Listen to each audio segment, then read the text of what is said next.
नमस्कार दोस्तों, स्वागत है आपका आप ही के चैनल ट्रेडिंग बिग बुल में। आज हम बात करेंगे जो ट्रेंड होता है वो कैसे एस्टेब्लिश होता है, कैसे हमें अर्ली सिग्नल्स मिल सकते हैं कोई ट्रेंड के स्टार्ट होने से पहले, और जब कोई ट्रेंड खत्म होता है उससे पहले हमें कैसे पता सकता है कि इस ट्रेंड में वीकनेसेस आ चुकी हैं और यहाँ से ट्रेंड चेंज हो सकता है। तो बहुत सारे लोगों को पता रहता है कि अगर वो एंट्री मिल जाए या फिर उनको अगर एग्जिट मिल जाए तो उनको काफ़ी अच्छा प्रॉफिट हो सकता है। बट ट्रेंड के स्टैब्लिश होने से पहले ही उन चीज़ों को कैसे पता करें, उस चीज़ को हम इस वीडियो में जानेंगे। तो इस वीडियो को लास्ट तक देखना। अगर आपने अभी तक चैनल को सब्सक्राइब नहीं किया तो सब्सक्राइब जरूर करना, क्योंकि हम बहुत सारी ऐसी एजुकेशनल वीडियोस लाते रहते हैं जिनसे आपकी जो ट्रेडिंग है वो काफ़ी इंप्रूव हो सकती है। तो चलते हैं हम अपने प्रेजेंटेशन के ऊपर। तो इस वीडियो में हम पहले जानेंगे कि ट्रेंड जो स्टैब्लिश होता है उससे पहले कुछ अलर्ट सिग्नल्स रहते हैं, उन अलर्ट सिग्नल्स को कैसे हम जान सकते हैं। दूसरी चीज़ हम जानेंगे कि ट्रेंड जब कोई बिगिनिंग होता है तो वहाँ पे किन किन चीज़ों का ध्यान रखना चाहिए। तीसरा, जब ट्रेंड एडवांस होता है तो उस चीज़ को हम कैसे जान सकते हैं या फिर उसको कैसे राइट कर सकते हैं उस चीज़ को। फिर बात आती है जब ट्रेंड में एक अच्छे खासे एस्टेब्लिशमेंट के बाद उसके अंदर कुछ वीकनेसेस आती हैं, उस वीकनेसेस को कैसे हम पता कर सकते हैं कि उसके ट्रेंड के अंदर जो वीकनेसेस हैं वो आ रही हैं। लास्ट में हम जानेंगे कि जब ट्रेंड रिवर्सल होता है तो उसके अंदर कौन से जो चीज़ें होती हैं वो होती हैं, उन चीज़ों को हम जानेंगे चार्ट्स के द्वारा। तो इन सब चीज़ों के बीच हम बहुत सारे जो अपने कॉन्सेप्ट्स हैं इनको हम बहुत सारे एग्जाम्पल के साथ जानेंगे। तो इस वीडियो को आप लास्ट तक देखना। तो सबसे पहले जब भी कोई ट्रेंड स्टैब्लिश होता है तो उससे पहले हमें एक चीज़ जाननी पड़ेगी कि ट्रेंड के अंदर सबसे इंपॉर्टेंट चीज़ होती है, जिसको स्पेशली मैं काफ़ी इंपॉर्टेंट मानता हूँ, वो है वॉल्यूम। ज़्यादातर लोग इग्नोर कर देते हैं वॉल्यूम को। बट एक चीज़, अगर हम करंटली रिलायंस का एग्जांपल देखें, जैसे रिलायंस के अंदर जैसे आपने देखा होगा काफ़ी ऑलमोस्ट 5 से 6 साल तक एक स्मॉल रेंज के अंदर था, बट पता कैसे चलेगा यहाँ पे एक्यूमुलेशन हो रहा है या फिर यहाँ पे ट्रेंड स्टैब्लिश हो सकता है। तो उस चीज़ का सबसे पहले जो इंडिकेटर मिलता है वो मिलता है हमें वॉल्यूम से। Volume one of the advance indicator है। जैसे आप लोगों ने बहुत सारे अगर इंडिकेटर्स के बारे में पढ़ा हुआ, जैसे RSI है, मैकडी है या फिर स्टोचस्टिक्स RSI है, ये सब इंडिकेटर्स कैसे हैं कि ये सब इंडिकेटर लैगिंग इंडिकेटर्स हैं। बट वॉल्यूम इकलौता ऐसा इंडिकेटर है जो लीडिंग इंडिकेटर है। और अगर आप देखा जाए तो प्राइस अगर किंग है तो जो वॉल्यूम है उसकी क्वीन है, तो किंग बिना क्वीन के रह नहीं सकता। तो वैसे ही अगर वॉल्यूम एक प्रकार से ऑक्सीजन है प्राइस के लिए, अगर ऑक्सीजन लेवल कम रहेगा तो प्राइस सस्टेन, जैसे इंसान बिना ऑक्सीजन के सस्टेन नहीं कर सकता, वैसे ही प्राइस बिना वॉल्यूम के सस्टेन नहीं कर सकता। तो सबसे पहले जो अलर्ट हमें मिलता है किसी भी चीज़ में ट्रेंड स्टैब्लिश होने में, उससे पहले ही वो होता है वॉल्यूम। अगर हम रिलायंस का चार्ट देखें, ये वीकली चार्ट है, तो आप यहाँ पर देखो तो काफ़ी जगह वॉल्यूम स्पाइक्स आई हैं। ऑलमोस्ट 5 से 6 बार वॉल्यूम स्पाइक्स आई हैं ब्रेकआउट से पहले। इसका मतलब क्या है? इसका मतलब ये है कि यहाँ पे जो बिग प्लेयर्स हैं, जो बिग इंस्टीट्यूट हैं, म्यूचुअल फंड्स हैं या फिर जो बिग हेज फंड है, वो सब लोग कहीं ना कहीं इस स्टॉक्स के अंदर अपनी पोजीशंस बना रहे हैं। तो उनके साथ क्या होता है कि वो लोग प्राइस को तो छुपा देते हैं कि वो एक प्राइस को एक स्मॉल रेंज के अंदर ही रखेंगे। जैसे यहाँ पे आप देखो तो 560 से लेके 380 इस प्राइस रेंज के अंदर ही प्राइस रहा। बट उनका जो एक्शन होता है, जो उनके फुटप्रिंट्स होते हैं कि वो कहाँ जा रहे हैं, उसका पता चलता है वॉल्यूम से। तो यहाँ पे वॉल्यूम्स को अंडरस्टैंड करना काफ़ी इंपॉर्टेंट है। इसी के लिए मैं एक डेडिकेटेड वीडियो भी बनाऊंगा जहाँ पे हम वॉल्यूम्स को जानेंगे, अलग अलग डिफरेंट टाइप्स के वॉल्यूम्स और उनके अंदर क्या क्या चीज़ें होती हैं, ताकि उस चीज़ का हम पता कर पाएँ। अगर हम नेक्स्ट चीज़ को देखें कि इसके बाद जैसे वॉल्यूम होता है, तो वॉल्यूम के बाद नेक्स्ट इंपॉर्टेंट चीज़ होता है कि एक ब्रेकआउट्स होता है। कि जैसे भी कोई ट्रेंड स्टार्ट होता है तो उससे पहले कंसोलिडेट होता है प्राइस, एक स्मॉल रेंज के अंदर होगा, चाहे डिफरेंट शेप्स के अंदर होगा। जैसे मान लो कि ट्रायंगल फॉर्मेशन में हो सकता है, कप के फॉर्मेशन में हो सकता है। तो अलग अलग फॉर्मेशन के बारे में हम जानेंगे, बट उससे पहले हम जानेंगे कि कैसे कैसे और भी चीज़ें होती है, उनको हम पहले जानते हैं। तो यहाँ पे जब भी ब्रेकआउट हो उसके टाइम पे जो इंपॉर्टेंट चीज़ होता है, जब भी कोई नया ट्रेंड स्टैब्लिश होता है, कि वहाँ पे जो ब्रेकआउट हो वो ऑलमोस्ट काफ़ी लंबे टाइम का कंसोलिडेशन होना चाहिए। अब 1-2 दिन 3-4 दिन का अगर कंसोलिडेशन के बाद अगर ब्रेकआउट हो रहा है तो वहाँ पे जो आपको ट्रेंड मिलेगा वो भी वैसे छोटा मिलेगा।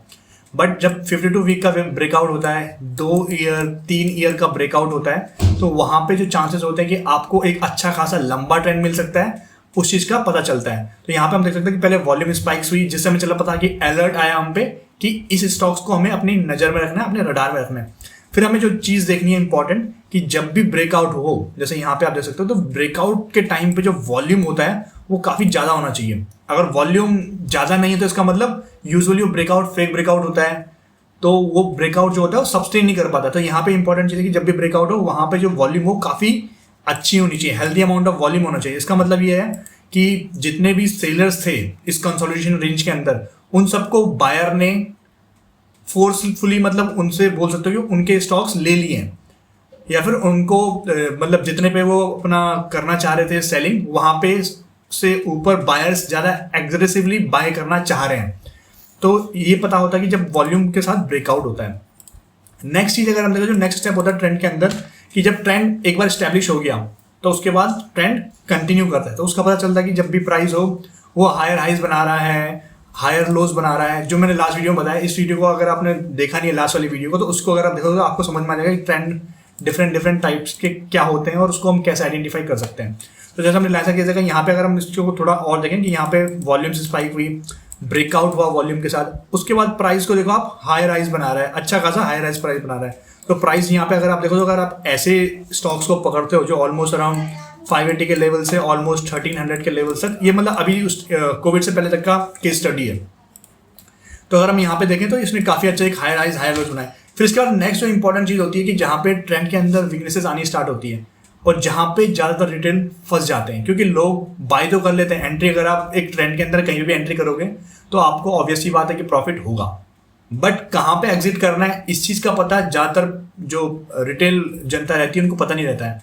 तो उस चीज के लिए इंपॉर्टेंट है कि आपको पता होगी वीकनेसेस कहाँ से आनी स्टार्ट होगी ट्रेंड के अंदर। तो वीकनेसेस का मतलब कि यहाँ पे जो ट्रेंड है उसके अंदर स्ट्रेंथ नहीं है, जो बायर्स बाय कर रहे हैं वो कमजोर हाथ बाय कर रहे हैं, जो बिग प्लेयर्स हैं वो बाय नहीं कर रहे हैं। तो इसका सबसे पहले जो इंडिकेटर मिलता है कि जो नए हाई बन रहे हैं, जैसे यहाँ पे एक नया हाई बना तो उसके बाद प्राइस काफी अच्छा खासा गया, बट जहां पे ऐसा हो कि नया हाई बने उसके बाद प्राइस ज्यादा ऊपर ना जाए, इवन तो यहाँ पे प्राइस ऊपर गया पर केवल अगर हम कंपैरिजन करें पिछले हाइज के मुकाबले, जैसे यहाँ पे अगर आप देखो तो यहाँ पे प्राइस ऑलमोस्ट 1200 के आसपास गया, ऑलमोस्ट 960 लेवल्स के आसपास से। तो आप बोल सकते हो यहाँ पे 20-30% के आसपास का हाई गया प्राइस। बट अगर आप सेम चीज को यहाँ पे देखो तो यहाँ पे केवल 5 से 7% के आसपास ही जो नया हाई बनाया, और ये वीकली चार्ट है। जब वीकली पे प्राइस 5 से 6% ही बढ़ रहा है, इसका मतलब जो नए बायर्स हैं उनके अंदर दम नहीं है। नेक्स्ट टाइम अगर हम यहाँ पे देखें तो फिर इस हाई के बाद जो नया हाई बनाया फिर दोबारा 5 से 7% बनाया, इसका मतलब जो बायर्स हैं उनके अंदर दम नहीं आ रहा है, जो नए बायर्स हैं उनके अंदर पावर नहीं है, उनके अंदर बोलते हैं जैसे कि वॉल्यूम्स भी यहाँ पे काफी डिक्रीज हो जाएंगे। यहाँ पे अगर आप देखो तो प्राइस अगर आप यहाँ पे देखो इस पैच में देखो स्पेशली, तो प्राइस तो ऊपर जा रहा है बट वॉल्यूम कुछ भी खास नहीं है, एवरेज वॉल्यूम के ऊपर स्पाइक्स बहुत कम है, कुछ भी नहीं है। फिर एक यहाँ पे एक कॉन्सेप्ट है जिसको बहुत कम लोग जानते हैं, वो है कि यहाँ पे जो एग्जॉशन वॉल्यूम आनी स्टार्ट हो जाती है। जब भी कोई ट्रेंड एंड होता है तो वहाँ पे क्या होता है कि एक यूफोरिया का मूवमेंट बनता है कि लोगों को लगता है कि यहाँ से अब ये तो एक देवता मिल गया, बाहुबली स्टॉक मिल गया, इसके अंदर घुसो। बट जहाँ पे रिटेल जनता ज़्यादा अमाउंट में घुसने स्टार्ट करती है वहाँ पे आप देखोगे प्राइस ज़्यादा ऊपर बढ़ता नहीं है बट वॉल्यूम काफ़ी ज़्यादा होती है। जैसे यहाँ पे आप केस में देख सकते हो कि एग्जॉक्शन वॉल्यूम बोलते हैं कि यहाँ पे इसके बाद जनरली प्राइस जो है नीचे आना स्टार्ट होता है। तो और साथ साथ चीज़ें जो वहाँ पे होती है कि वहाँ पे प्राइस ज़्यादा ऊपर जाता नहीं है और बहुत सारी डोजेज मिलेंगी आपको। जो डोजी कैंडलस्टिक होती है वो बहुत सारी मिलेगी। अगर आपको डोजी का सिग्निफिकेंस नहीं पता है तो हमने एक वीडियो बनाई है proper psychology of different candlesticks, तो उसको आप देख सकते हो। नेक्स्ट जो इंपॉर्टेंट चीज होती है यहाँ पे जो फ्रीक्वेंसी होती है वो चेंज होने स्टार्ट हो जाती है। जैसे हम यहाँ पे देख रहे हैं यहाँ पे ब्लू कैंडल्स बन रही हैं, एक अच्छी बुलिश कैंडल बन रही है, बट अगर आप यहाँ पे देखोगे इस पैच के अंदर तो यहाँ पे 7 में से जो 4 कैंडल्स हैं वो तो बेयरिश कैंडल है। इसका मतलब कहीं ना कहीं जो सेलर्स हैं वो एक्टिवेट होना स्टार्ट हो रहे हैं। बट यहाँ पे क्या है, अभी ये चीज कंफर्म नहीं हुई है, इस चीज को हमें बेनिफिट ऑफ डाउट देना पड़ेगा। तो जैसे बोलते हैं कि जब तक कोई अपराधी गिल्टी प्रूव ना हो जाए तब तक वो निर्दोष रहता है, तो सेम चीज जब तक ट्रेंड वीकनेसेस चलेगा बट जब तक ट्रेंड रिवर्सल हमारे सामने नहीं आया तब तक हम इसको रिवर्सल नहीं कह सकते हैं, तो तब तक हम इसको बेनिफिट ऑफ डाउट देना पड़ेगा। तो यहाँ पे अगर कुछ चीजें जो आप लोगों को समझ में आई हो कि जैसे एग्जॉशन वॉल्यूम है, अब जो ज़्यादातर दिक्कत आती है लोगों के साथ कि जैसे एक अच्छे खासे ट्रेंड के बाद एक वॉल्यूम आया तो आप लोगों को कैसे लगा पता कि एग्जॉशन वॉल्यूम है या फिर एक नॉर्मल वॉल्यूम है जहाँ पे अच्छे खासे जो DII या FII ने बाई किया है, तो उस चीज़ को कैसा पता करना है। अगर आप वो चीज़ जानते हो तो आप उस चीज़ के कमेंट में बताओ, मैं आपको एक डेडिकेटेड वीडियो बताऊंगा एग्जॉशन वॉल्यूम के ऊपर, क्योंकि बहुत ही ऐसा रियर कॉन्सेप्ट है। जैसे कि मैंने आप लोगों को पहले बताया था बुल शेयर्स वाला कॉन्सेप्ट था, काफी रियर कॉन्सेप्ट था, उस चीज़ के बारे में बहुत कम लोगों को पता है। तो अगर आपको एग्जॉशन वॉल्यूम के बारे में जानना है तो आप कमेंट में लिखोगे तो मैं उसमें नेक्स्ट वीडियो बनाऊंगा। अगर आप लोगों को नहीं जानना होगा तो वो आप लोगों की मर्जी है। तो अगर हम नेक्स्ट चीज देखेंगे इसके बाद जैसे कि यहाँ पे हमें चला पता कि ट्रेंड वीकनेस हो रहा है। अब जो नेक्स्ट चीज है कि जहां से हमें ट्रेंड रिवर्सल का पता चलता है, तो जब भी जैसे मैंने आप लोगों को बताया कि यहाँ पे वॉल्यूम स्पाइक्स कम हो गया, प्राइस बिना वॉल्यूम के ऊपर बढ़ रहा है, जो फ्रीक्वेंसी है डोजीज की इंक्रीज हो रही है, साथ साथ जो बियरिश कैंडल्स हैं उनकी फ्रीक्वेंसी भी इंक्रीज हो रही है। एंड इस चीज के ऊपर मोहर लग जाती है कि यहाँ से ट्रेंड रिवर्सल हो चुका है जब प्राइस पहली बार अपना जो लो है उसको ब्रेक करता है। जैसे ही प्राइस ने अपने लो को ब्रेक किया, आपके जो डाउट था, जो संदेह था ट्रेंड के ऊपर वो कंफर्म हो गया है। और उस चीज़ को अब आपको एक बार बोलते ना कि ठीक है इसको थोड़ा सा और कंफर्म करते हैं, तो उस चीज़ के लिए आपको क्या देखना पड़ेगा कि प्राइस ने लो तोड़ा, उसके बाद अगर ये नया हाई नहीं बना रहा है तो ये समझ लो कि इसके ऊपर लीगल एक्शन हो चुका है, कि ये ट्रेंड खत्म हो चुका है यहाँ पे।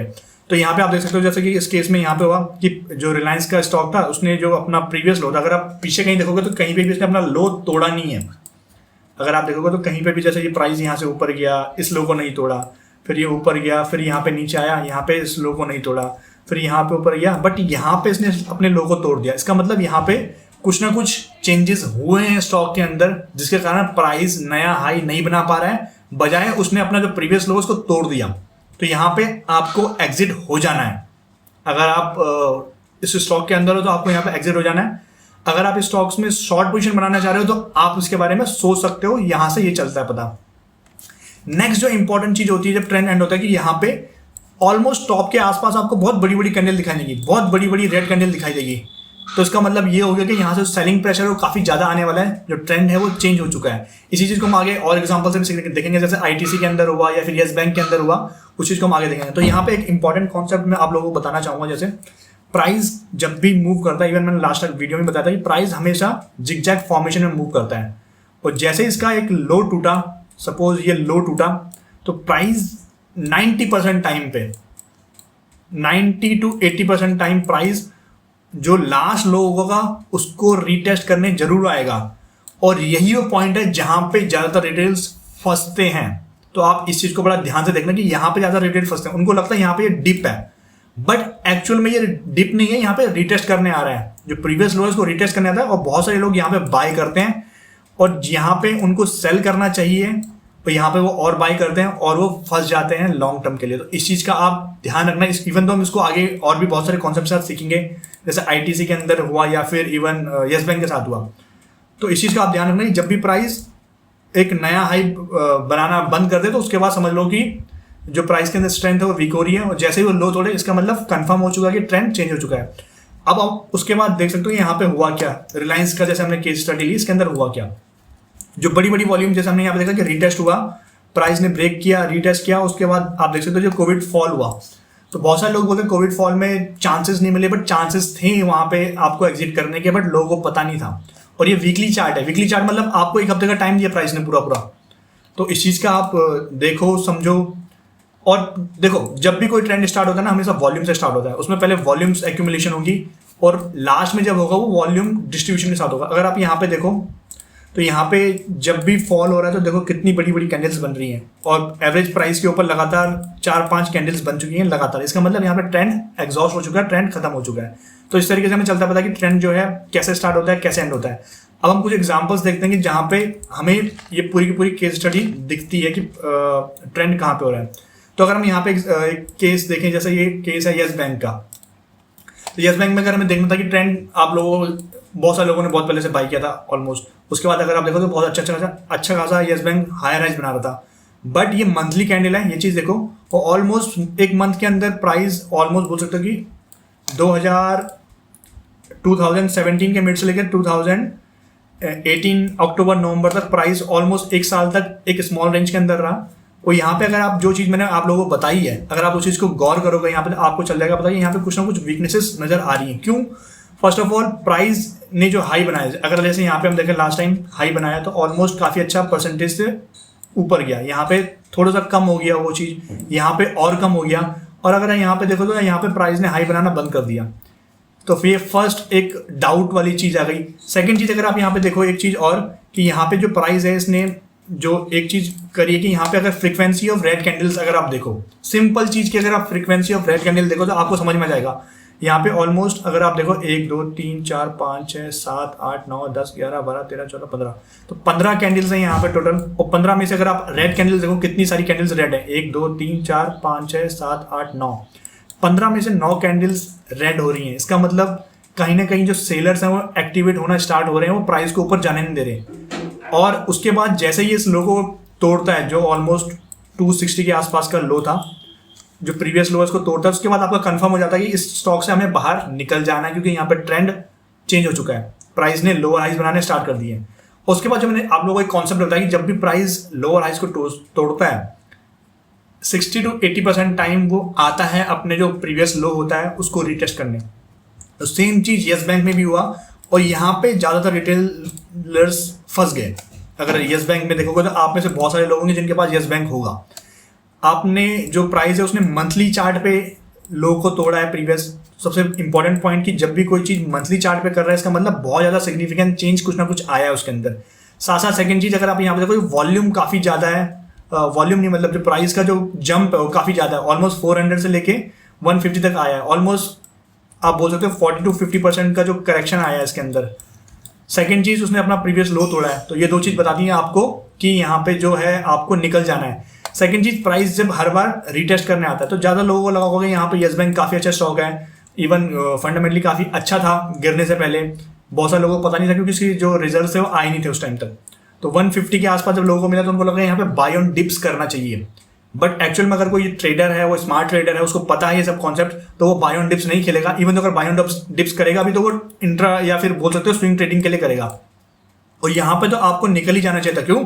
यहाँ पे प्राइस आपने देखा कि प्राइस यहाँ पे रिजेक्ट हो रहा है, तो इसका मतलब कि कंप्लीटली यहाँ के अंदर कोई ना कोई डिजास्टर आ चुका है। और उसके बाद आप जानते हो कि येस बैंक में हुआ क्या। ऑलमोस्ट 250 के लेवल से येस बैंक ऑलमोस्ट 15-20 रुपीज़ के आसपास आ गया। तो ये वो केस स्टडी है जो बहुत कम लोगों को पता है। बट अगर आपको प्राइस को पढ़ना जानते हो देन आपके लिए काफ़ी चीज़ होता है। अब हम देखते हैं ये और केसेस की कहाँ पे ये चीज़ें हुई हैं। अगर हम निफ्टी का केस लें जो कोविड का फॉलो हुआ था उससे पहले, तो सेम चीज़ को अगर जो हमने प्रीवियस पढ़ा है, यहाँ पे जो प्राइस में जो जंप था काफ़ी अच्छा था। इसका मतलब ट्रेंड काफ़ी हेल्दी है, जान है। यहाँ पे आप देखो काफ़ी अच्छा था, ब्रेकआउट के बाद काफ़ी अच्छा गया।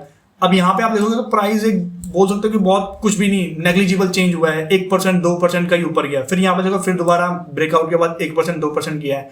यहाँ पे देखोगे 1-2%। तो पिछले 3 बार से जब भी प्राइस ने ब्रेकआउट दिया है केवल 2-3% के ऊपर भी बढ़ा है। इसका मतलब जो बुल्स है उनके अंदर जान नहीं है।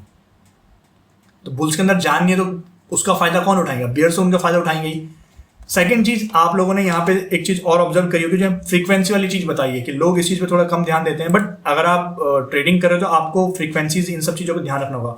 अगर आप यहाँ पे देखो, यहाँ पे काफी अच्छा एक जब भी ट्रेंड अपसाइड था तो काफी अच्छी आप देखोगे तो ब्लू कैंडल्स हैं, बुलिश कैंडल काफी ज्यादा है। फिर यहाँ पे देखोगे रेड कैंडल्स आनी स्टार्ट हो रही हैं, वो भी 8-9 रेड कैंडल्स और 1-2 ब्लू कैंडल्स। इसका मतलब कुछ ना कुछ वीकनेसेस आ रही है ट्रेंड के अंदर। फिर यहाँ पे देखो फिर दोबारा रेड कैंडल्स आ रही हैं, फिर यहाँ पे देखो रेड कैंडल्स आ रही है। मतलब हमको बुलिश कैंडल दिख नहीं रही है ज़्यादा और बियरिश कैंडल बहुत ज़्यादा दिख रही है। फिर नेक्स्ट इंपॉर्टेंट चीज़ क्या होती है, इसने अपना लो तोड़ दिया। तो जहाँ पे लो तोड़ दिया प्राइस ने प्रीवियस, इसका मतलब समथिंग सिग्निफिकेंट हैजली, कुछ ना कुछ तो सिग्निफिकेंटली चेंज हो चुका है इसके अंदर। फिर उसके बाद जो मैंने आपको कॉन्सेप्ट बताया कि प्राइस जब भी लो तोड़ता है वो रीटेस्ट करने जरूर जाता है।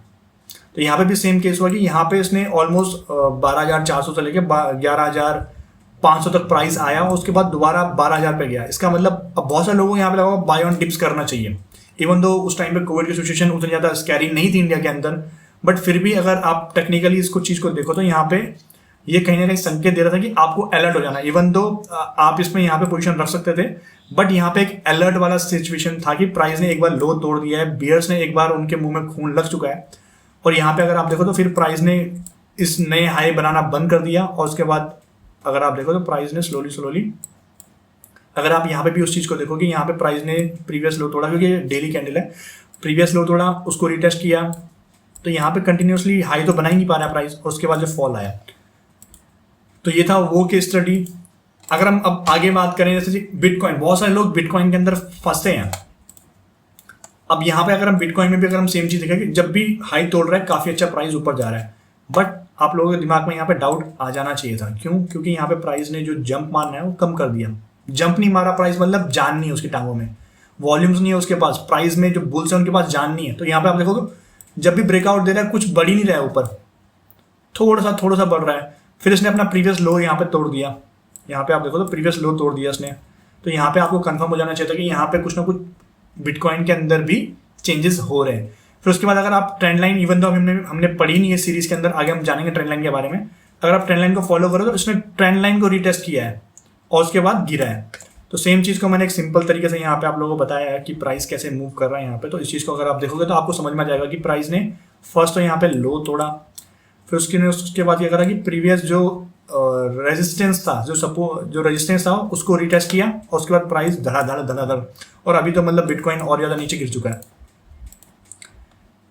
तो यहाँ पे अगर आप ट्रेंड को समझते हो तो आप लोगों के सामने काफ़ी सारे एग्जाम्पल्स हैं, मतलब एग्जाम्पल्स की तो कमी नहीं, क्योंकि जो चीज़ फंडामेंटली है, जो चीज़ यथार्थ होती है, उस चीज़ की तो एग्जाम्पल्स की कमी नहीं होती है। तो अगर हम आईटीसी का भी केस लें, ये मंथली चार्ट आईटीसी का, तो यहाँ पे अगर आप देखो 2016 से लेकर 2019 तक यहाँ पे काफ़ी अच्छी वॉल्यूम स्पाइक्स थी, almost 5 to 6-7 times volume spikes थी, एवरेज वॉल्यूम से ऊपर प्राइस जो वॉल्यूम्स आ रही थी। फिर आप यहाँ पे देखो ब्रेकआउट विद वॉल्यूम हुआ, और जो प्राइस था वो 69 रुपीज़ से ऑलमोस्ट 250 रुपीज़ तक गया, तो 4x बोल सकते हो आप, 4x के आसपास गया ये। फिर उसके बाद अगर आप यहाँ पे देखोगे तो जब भी ब्रेकआउट दिया, जैसे फर्स्ट ब्रेकआउट उसने यहाँ पे इसके जो ये रेंज के बाद फिर फर्स्ट ब्रेकआउट दिया, कुछ खास ऊपर नहीं है, 230 से लेकर 270 280 तक गया। फिर उसके बाद जो इंपॉर्टेंट चीज़ मैंने आप लोगों को बताया कि एग्जॉशन वॉल्यूम, यहाँ पे अगर आप देखोगे प्राइस, तो यहाँ पे एग्जॉशन वॉल्यूम है, तो आप लोगों को एग्जॉशन वॉल्यूम जानना काफ़ी इंपॉर्टेंट है। अगर आप उसके बारे में जानना चाहते हो तो उस चीज़ के लिए आप कमेंट में लिख सकते हो, और अगर आपको नहीं जानना है तो देन उसमें तो क्या हो सकते हैं। तो अगर हम यहाँ पे देखें, फिर उसके बाद प्राइस के अंदर अगर आप यहाँ पे देखो इस रेंज के अंदर हुआ क्या, आप देखोगे कलर फ्रिक्वेंसी चेंज हो चुकी है। यहाँ पे अगर आप देखोगे तो blue candles 70% 80% times blue candles हैं। यहाँ पे आप देखोगे वही रेशियो काफ़ी कम हो चुका है, ऑलमोस्ट 50-50 के आसपास या 60-40 के आसपास हो चुका है कि रेड कैंडल्स काफ़ी ज़्यादा आ रही है। सेकंड चीज़, यहाँ पे जो आप लोगों को चल गया पता कि यहाँ पे ट्रेंड वीक हो रहा है। फिर उसके बाद इसने अपने प्रीवियस लोज को तोड़ दिया, ओके, जो प्रीवियस लोज को तोड़ा, उसके बाद इसने रिटेस्ट किया और फिर झड़ गया, नीचे गिर गया पूरा। यहाँ पे देखो, यहाँ पे ये रिटेस्ट किया, उसके बाद इसने मंथली चार्ट है और यहाँ पे इसने रिटेस्ट किया और फिर नीचे गिर गया। तो आप लोगों को एक चीज़ समझ में आ रही है कि जब भी कोई चीज़ गिरता है तो वो एक बार रिटेस्ट करता है फिर गिरता है। सेम चीज़ अभी निफ्टी में भी हो रही है, तो उस चीज़ को आप वहाँ पे भी अप्लाई कर सकते हो अपने ट्रेडिंग के अंदर, इवन तो इंटरडे के अंदर भी आप इस चीज़ को सेम अप्लाई कर सकते हो। तो अगर हम और एग्जांपल देखिए, जैसे दीपक नाइट्रेट है, काफ़ी अच्छा एक स्टॉक है फंडामेंटली और इसने काफ़ी अच्छे रिटर्न्स दिए हैं। तो अगर हम यहाँ पे सेम चीज़ को अगर हम यहाँ पे अप्लाई करके देखें कि क्या हमारी जो थ्योरी है इवन जो हमारा प्रिंसिपल है वो काम कर रहा है। यहाँ पे देखें दीपक नाइट्रेट काफ़ी लंबे टाइम तक 2018 से लेकर 2019 मतलब 1.5 साल तक एक स्मॉल प्राइस रेंज के अंदर था, काफ़ी स्मॉल रेंज के अंदर था। यहाँ पे वॉल्यूम स्पाइक हो रही थी, इसका मतलब कोई ना कोई बड़ा जो प्लेयर है वो अपनी पोजीशन बना रहा है यहाँ पे। फिर ब्रेकआउट के टाइम पे आप देखोगे यहाँ पे वॉल्यूम आया और वो भी 52 वीक का ब्रेकआउट, ऑलमोस्ट 2 ईयर का ब्रेकआउट और वॉल्यूम के साथ। और उसके बाद आप देखो प्राइस ऑलमोस्ट 270 280 के लेवल से ऑलमोस्ट कोविड के टाइम में ज़्यादा गिरा नहीं था और ऑलमोस्ट अभी आप बोल सकते हैं कि 2000 के आसपास है। तो ये पावर है अगर आप ट्रेंड को आइडेंटिफाई कर पाओ। आगे हमने उन स्टॉक्स के बारे में बात करी जो करंटली अभी ट्रेंडिंग के अंदर आ रहे हैं या फिर हल्का सा आ चुके हैं। तो अगर आप उन स्टॉक्स के अंदर पोजीशन बनाने चाहते हो तो इस वीडियो को लास्ट तक देखना। तो अगर हम नेक्स्ट एग्जांपल देखें यहाँ पे, तो जैसे बहुत सारे मतलब इवन दो कोविड के बाद से तो काफ़ी सारे स्टॉक्स हैं जिन्होंने फ्रेश ब्रेकआउट दिए, जैसे डिक्सन टेक्नोलॉजी है। तो इसमें भी आप देखोगे तो काफ़ी लंबे टाइम तक अच्छे खासे कंसोलिडेशन रेंज के अंदर रहा और वहाँ पे आप देखोगे काफ़ी प्राइस में ज़्यादा मूवमेंट नहीं हुई बट वॉल्यूम्स काफ़ी ज़्यादा स्पाइक्स ले रहे थे, ऑलमोस्ट 4x 5x वॉल्यूम आ रही थी। और ब्रेकआउट के टाइम पे फिर काफ़ी अच्छी वॉल्यूम का ब्रेकआउट दिया और उसके बाद आप जानते ही हो 800 के आसपास से ये ऑलमोस्ट 5000 के आसपास जा चुका है। तो ये 4x 5x रिटर्न्स हैं इसमें। तो इन चीज़ों को अगर आप पहचान पाओ early then it's very easy कि आप ये स्टॉक है जिसको मैंने इवन अपने टेलीग्राम ग्रुप पे भी मेंशन किया था लास्ट टाइम, इवन अभी जो दोबारा ब्रेकआउट हुआ था वहाँ पे मेंशन किया था। आप लोगों ने अगर टेलीग्राम चैनल ज्वाइन नहीं किया तो आप उसको ज्वाइन कर सकते हो। ये स्मॉल बोल सकते हो स्मॉल कैप का एक स्टॉक है। इसके अंदर मैंने देखा कि यहाँ पे काफ़ी अच्छी वॉल्यूम हो रही है। फिर इसने एक अच्छा खासा ब्रेकआउट दिया। अगर आप यहाँ पे देखो लगातार 4-5 हफ्तों से ये प्राइस बढ़ रहा था यहाँ पे और वॉल्यूम्स भी बढ़ रहे थे। जिसने ब्रेकआउट दिया उसके बाद रिटेस्ट किया एंड उसके बाद यहाँ के बाद अगर आप देखो तो ऑलमोस्ट 20 रुपये से ऑलमोस्ट अभी 90 के आसपास भी गया था। तो सेम चीज़ को मैंने जब ये almost second time, first time तो उस टाइम मेरा ग्रुप नहीं था बना हुआ बट यहाँ के आसपास मैंने इस चीज़ को अपने टेलीग्राम पर भी बताया था कि इसमें अंदर काफ़ी अच्छी फॉर्मेशन बन रही है। ऑलमोस्ट 50 के आसपास था और ये 90 के आसपास अभी टच करके आया है और काफ़ी अच्छा फंडामेंटली स्टॉक है, काफ़ी अच्छा फंडामेंटली कर रहा है। तो ये भी हैं जिनको हमने खुद ट्रेड किया है। कुछ तो एग्जांपल थे जिनको हमने सीखा जिनसे, बट कुछ वो थे जिनको हमने खुद ट्रेड किए हैं। तो आगे अगर हम देखें CDSL, इवन लास्ट टाइम जब ये कोविड के टाइम पे जिसने 250 के आसपास का ब्रेकआउट दिया तो उस टाइम पे भी मैंने अपने उस टाइम पे व्हाट्सएप पे मेंशन किया था ये। तो यहाँ पे आप देखो तो उसमें सेम चीज़ यहाँ पे हो रही है कि वॉल्यूम्स स्पाइक्स आ रही हैं काफ़ी अच्छी, फिर ब्रेकआउट काफ़ी अच्छी वॉल्यूम्स के साथ हो रहा है यहाँ पे। और उसके बाद आप CDSL तो आप जानते ही हो कि 250-270 के आसपास से ऑलमोस्ट अभी इसने दोबारा ब्रेकआउट दिया 1000 के आसपास और अभी 1500 के आसपास जा चुका है। बट यहाँ पे एक चीज़ इंपॉर्टेंट देखनी पड़ेगी आपको कि यहाँ पे वॉल्यूम स्पाइक आया है तो क्या ये वॉल्यूम एग्जॉशन वॉल्यूम है या फिर नहीं, अगर वो चीज़ जानना है तो आप लोगों को जानना पड़ेगा एग्जॉशन वॉल्यूम है क्या। तो आप लोग अगर वो जानना है तो आप लोग उस चीज़ के लिए कमेंट में कर सकते हो कि एग्जॉशन वॉल्यूम के बारे में अगर आपको क्वेरीज हैं। अब ये वो स्टॉक्स हैं जो अभी अभी ब्रेकआउट्स के लेवल से निकले हैं, जस्ट निकले हैं, तो मे बी आप इनमें अगर आपकी पोजीशन बनाना है तो आप पोजीशन बना सकते हो। उस चीज़ के लिए आप अपने फाइनेंशियल एडवाइजर से सलाह ले सकते हो। तो जेके सीमेंट अगर हम देखें, इवन दो जब यहाँ कहीं आसपास था तो उस टाइम पे मैंने टेलीग्राम पे इसको मेंशन भी किया था। तो यहाँ पे अगर हम देखें क्या चीज़ इंटरेस्टिंग है, वॉल्यूम स्पाइक्स जो ब्रेकआउट हुआ काफ़ी वॉल्यूम के साथ हुआ। अब आने वाले टाइम में इसमें क्या होगा वो तो हम आने वाले टाइम पे ही जानेंगे, बट ये भी 500 के लेवल से ऑलमोस्ट आप बोल सकते हो 700 के लेवल तक जा चुका है अभी।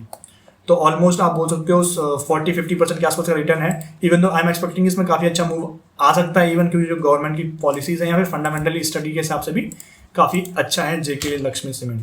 अब ये वो स्टॉक्स हैं जिनके ऊपर मेरी नज़र है कि अगर इनके अंदर ब्रेकआउट आता है then I am going to make position. तो अगर हम देखें जैसे सोबा, अगर आप रियल एस्टेट सेक्टर में हो, इवन तो मैंने लास्ट टाइम जब हम ये प्राइस इसके आसपास था उस टाइम पे भी मैंने अपने जो टेलीग्राम ग्रुप था उसमें मेंशन किया था कि रियल एस्टेट सेक्टर के अंदर कुछ ना कुछ फंडामेंटल चेंजेस हो रहे हैं। क्योंकि यहाँ पे आप देखो तो वॉल्यूम स्पाइक और ये मंथली चार्ट है, अगर आप देखो तो मल्टी ईयर ब्रेकआउट होगा अगर ये इसके ऊपर जाएगा। इवन यहाँ पे एक ब्रेकआउट तो दे दिया इसने काफ़ी अच्छी वॉल्यूम के साथ। तो अगर ये जब ऑलमोस्ट 700 के आसपास है इसके ऊपर निकलेगा देन एक काफ़ी अच्छा एक अपॉर्चुनिटी बन सकती है इसके अंदर। तो आप इन स्टॉक्स को भी मेंशन कर सकते हो। आप लोगों ने देखा होगा बहुत सारे लोग बोलते हैं कि मतलब पोस्टमार्टम कर दिया कि जो बढ़ गए उनको बता रहे हैं, बट ये वो हैं जो आप लोगों को इवन फ़ायदा भी कर सकते हैं अगर आप इन चीज़ों पर ध्यान रखते हो। सेकंड स्टॉक जिसके अंदर मेरी इवन सेम चीज़ को मैंने मेंशन भी किया था एक बार, 150 के आसपास आई उस टाइम पे, 150 के आसपास जब मैंने ब्रेकआउट दिया था और ऑलमोस्ट 250 के आसपास जा चुका है। तो इसके ऊपर अगर ये कंटिन्यू करता है देन इसके उसको भी आप अपनी कंसिडरेशन में रख सकते हो। अगर आपको स्टडी करनी है या फिर इसको अगर बाय करना है तो आप अपने फाइनेंशियल एडवाइजर से पूछ सकते हो कि इसके अंदर आपको पोजीशन बनानी है या नहीं बनानी है। फंडामेंटली मेरे हिसाब से काफ़ी अच्छा स्टॉक है एस एक्शन कंस्ट्रक्शन, और रियल एस्टेट सेक्टर के अंदर काफ़ी अच्छा जो है जो चेंजेस आ रहे हैं उससे भी काफ़ी अच्छा नज़र आ रहा है। तो ये थे वो स्टॉक्स जिनको हम अब एक इम्पॉर्टेंट चीज़ ट्रेंड के बारे में आप लोगों को बताने वाला हूँ कि जो ट्रेंड होता है वो हर टाइम फ्रेम पे बहुत डिफरेंट होता है। अगर हम देखें कि हो सकता है कोई स्टॉक मंथली चार्ट पे बुलिश हो बट वो वीकली चार्ट पे बियरिश हो सकता है कोई स्टॉक मंथली चार्ट पे बुलिश हो और जो डे चार्ट पे उसमें बियरिश हो। तो इस चीज़ का आपको ध्यान रखना कि ट्रेंड हर टाइम फ्रेम पे डिफरेंट रहता है। तो उस चीज़ के लिए आपको क्या देखना पड़ेगा, आपका ट्रेडिंग स्टाइल क्या है। अगर आप इन्वेस्टर हो तो आपको मंथली चार्ट पे ट्रेंड देखना है। अगर आप स्विंग ट्रेड करना चाह रहे हो 4-5 महीने के लिए, 5-6 मंथ्स के लिए, तो आपको वीकली चार्ट को देखना है, उसमें ट्रेंड क्या हो रहा है उसके हिसाब से अपनी पोजीशन बनानी है। अगर आप पोजिशनल ट्रेड लेना चाह रहे हो 10-15 दिन के लिए तो वहाँ पे आपको डेली चार्ट्स देखना चाहिए। अगर आप 4-5 दिन के लिए बनाना चाह रहे हो, BTST करना चाह रहे हो, तो वहाँ पे आपको आवरली चार्ट या 4 आवरली चार्ट्स देखना चाहिए कि उसके अंदर क्या ट्रेंड है। उसके ऊपर वाले ट्रेंड्स को आप कंसिडर कर सकते हो पर उसके नीचे वाले ट्रेंड्स को आप इग्नोर कर सकते हो। अगर आप इंट्राडे करो तो आपको 15 मिनट के ऊपर देखना चाहिए कि वहाँ पे ट्रेंड क्या है। वहाँ पे आपको मंथली ट्रेंड क्या है उससे ज़्यादा कुछ खास फर्क पड़ने वाला नहीं है। और उम्मीद करूँगा ये वीडियो आप लोगों को अच्छी लगी होगी, बहुत कुछ चीज़ें आपने सीखी होंगी। मेरी सीरीज़ का मेन उद्देश्य यही है कि यहाँ पे जो चीज़ें हैं वो स्ट्रक्चरल फॉर्म में मिले, स्टेप बाय स्टेप मिले, और अगर कोई जीरो से स्टार्ट करना चाहे तो उसको भी वहाँ से फ़ायदा हो। तो आप इस सीरीज़ को देख सकते हो और अगर आपको अच्छा लगे तो अपना प्यार उत्साह जो भी होता है उस चीज़ को कमेंट एंड शेयर्स के माध्यम से बढ़ाएं। And thank you for watching. जय हिंद।